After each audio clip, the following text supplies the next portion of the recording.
Olubereberye essuula eya28. Isaaka asindika Yakobo ewa Labbaani. Isaaka n'ayita Yakobo n'amusabira omukisa, n'amukuutira n'amugamba nti towasanga mukazi Omukanani. Golokoka ogende e Padanalaamu era ennyumba ya Besweri kitaawe wa nnyoko we wasizeeyo omukazi aliva mu bawala ba Labbaani mwannyina nnyoko.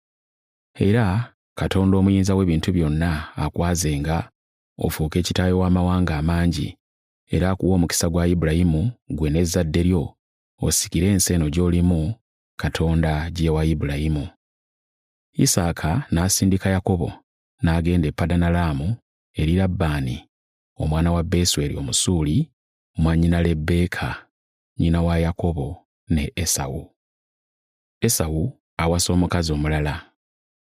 Era Esawu n'ategeera nti Isaaka yasabira Yakobo omukisa era n'amusindika okugenda e Padanalaamu okwewasizaayo omukazi, era n'ategeera nti bwe yamusabira omukisa yamukuutira obutawasanga mukazi Mukanani.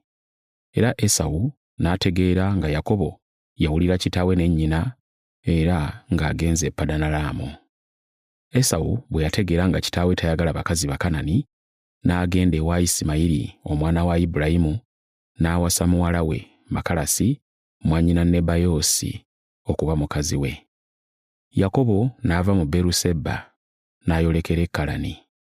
N'atuuka mu kifo ekimu n'asulawo kubanga enjuba yali egudde, n'addira erimu ku mayinja ag'omu kifo ekyo n'alyezizika wansi w'omutwe gwe n'agalamira okwebaka.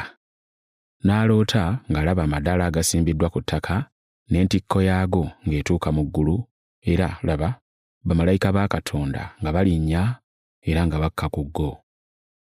Era laba Mukama ng'ayimiridde waggulu waago n'ayogera nti, Nze Mukama Katonda wa Ibulayimu jjajjaawo era Katonda wa Isaaka, ensi gy'ogalamiddeko ndigikuwa ggwe n'ezzadde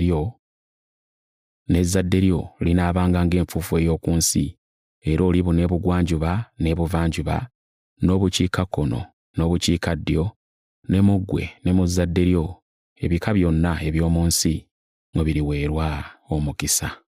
Era laba nze ndi wamu naawe era nnaakukuumanga gy'onoogendanga yonna, era ndikukomyawo mu nsi eno kubanga sirikuleka okutuusa lwe ndimala okukola bye nkugambyeko.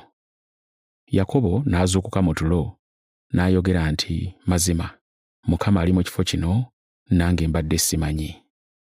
N'atya n'ayogera nti, Ekifo kino nga kyantiisa. Kino mazima ye nnyumba ya Katonda ddala era gwe mulyango gw'eggulu. Yakobo n'agolokoka enkya mu makya, n'addira ejjinja lyeyeezizise wansi w'omutwe gwe, n'alisimba okuba empagi, n'alifukako amafuta ku ntikko yaalyo.